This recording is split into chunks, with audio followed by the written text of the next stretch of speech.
Bukod sa mga kongresista sa ating mga distrito, pumili rin po tayo ng dagdag na mga kongresista batay sa ibinoto nating party list. 63 pwesto sa Kamara ang pinaglalabanan ng 156 na party list group.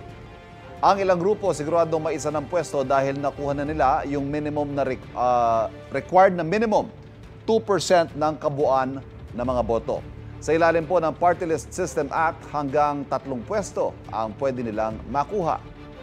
Base sa partial at unofficial results, meron na pong 6 na party list groups na nakakuha ng 2% required votes. Kabilang dyan, Akbayan, Duterte Youth, Tingog, 4Ps, ACT CIS at Ako Bicol.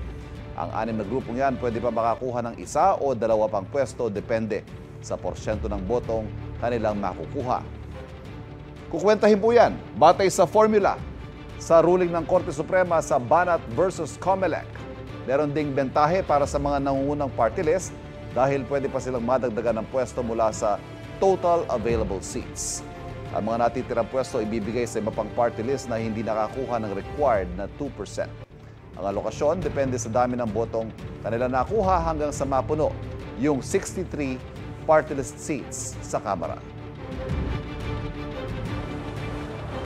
Igan, mauna ka sa mga balita, mag-subscribe na sa GMA Integrated News sa YouTube para sa iba't ibang ulat sa ating bansa.